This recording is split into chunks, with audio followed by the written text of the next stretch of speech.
Hello बच्चों, let's read the question. The question says a beam of wavelength lambda and intensity I falls over a clean surface of sodium metal. If n photons are emitted with kinetic energy E, then n is proportional to I, E is proportional to I, n is proportional to I, E is inversely proportional to lambda, n is proportional to lambda, E is proportional to I, and n is inversely proportional to lambda and E is inversely proportional to I. तो देखिए, सबसे पहले हम इसके लिए इसका की concept लिख लेते हैं. की कॉन्सेप्ट, एंड इसका जो की कॉन्सेप्ट है that is photo electrons. Photo electrons ये इसका की कॉन्सेप्ट है. Okay, photo electrons. देखिए, जो फोटो इलेक्ट्रॉन्स है उनसे सबसे पहले फोटो इलेक्ट्रॉन्स बनते कैसे हैं कि जब हमारे पास ये मेटल हो गई और इसका जो ओवर फंक्शन है फाई नॉट, से phi naught is equals to H nu naught. तो अगर हम इस मेटल की सरफेस पर कोई न्यू फ्रीक्वेंसी का लाइट गिराएंगे तो if nu is greater than nu naught, तो यहाँ से क्या होता है, इलेक्ट्रॉन्स का इमिशन होता है. इसे फोटो इमिशन कहते हैं और इलेक्ट्रॉन्स को क्या बोलते हैं, फोटो इलेक्ट्रॉन्स. तो ये क्या बनते हैं, हमारे पास फोटो इलेक्ट्रॉन्स बनते हैं.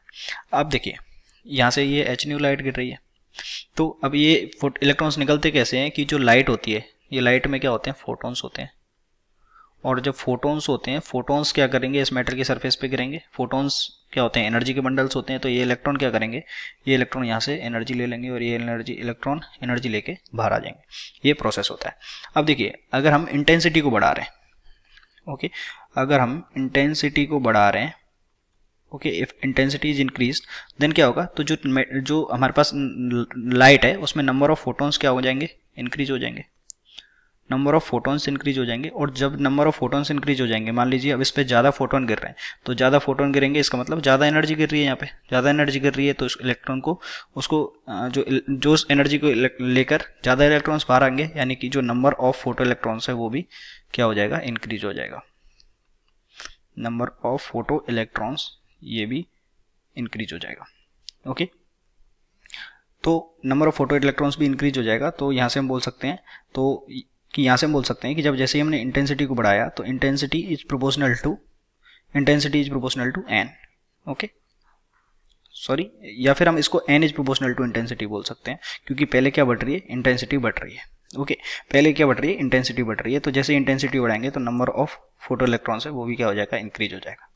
दूसरा, जब ये हमने एच न्यू फ्रीक्वेंसी का जब लाइट डाला यहाँ से, तो एच न्यू क्या काम करेगा, एक तो इसकी वर्क फंक्शन की फॉर्म में जाएगा, प्लस एक इसकी काइनेटिक एनर्जी जो कि क्वेश्चन में ई गिवन है हमको, उसकी फॉर्म में जाएगा. ओके, अब जो एच न्यू नॉट है ये तो क्या है, फिक्स्ड है, क्योंकि ये वर्क फंक्शन है और ये किस पे डिपेंड करता है, ये एक मटेरियल की प्रॉपर्टी है.